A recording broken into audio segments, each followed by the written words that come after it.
Imagine this. It is 1996 and you are going to see Scream for the first time. However, one of your friends has already seen it and they were a butthole and they told you that Billy and Stu were the killers. So through the whole movie, you knew what was up. The whole movie plays out, you get to the finale, and it is Stu and Randy.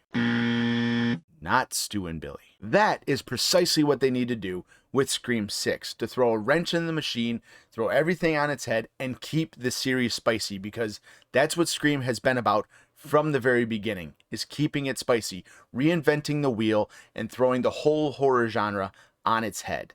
They did this a very, very long time ago. I say very, very. It's not very, very, but it is. With Clue. When Clue came out, in theaters, there were multiple endings. Sometimes it was Mr. Body, who was the butler. Sometimes it was Mr. Green. Sometimes it was Colonel Mustard. That's the whole point of it, and it was so cool because it really wasn't until they brought it to home release that they had all of them come together and that this is what's the ending and yada yada yada. When filming these Scream movies, the actors don't know who the killer is until the final reel, until the final act is being filmed, so that they can play it more interesting. Sometimes they could add a little bit more spice to themselves.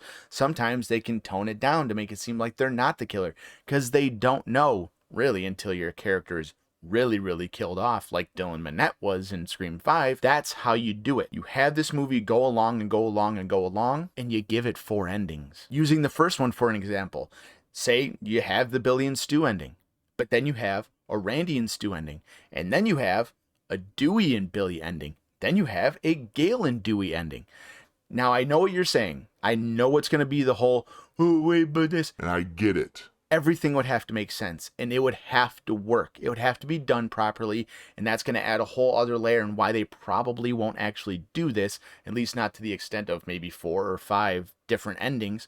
But if they were able to pull it off, the buzz behind this movie would be insane, because you get spoilers up the ass on the internet today. Nothing is safe. Well, very few things are safe for movies. Look at No Way Home.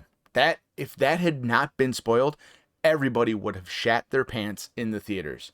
You get Scream 6 and you go into this movie and you go and you see Scream 6 and you say, holy shit, it's this person and this person. And then you text your friend who lives across town. You guys weren't able to go see it together. And they say, no, it was this person and this person. So you get multiple levels of why this works so well for the film. Because one, people are going to be talking about it. People are going to be talking about, no, I got this ending. No, I got this ending. And then everybody's going to put the pieces together of, holy shit, there are multiple endings to Scream 6.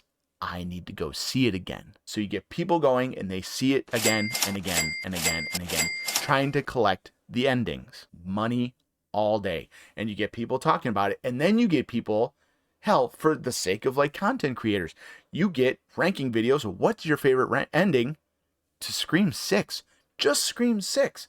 That is awesome and crazy. In this day and age, that's what you need to do. You need to keep people talking about your product, because there's so much that comes out, and how fast it comes out, your movie's forgotten very quickly. But when you have a movie that people are going to need to see 3 or 4 times to fully get the full experience, that movie's going to stick around for a long time. And then you have the home release that has all of the endings on it. To not go forward with an idea like this, especially on a series so murder mystery-esque as Scream, it's leaving money on the table.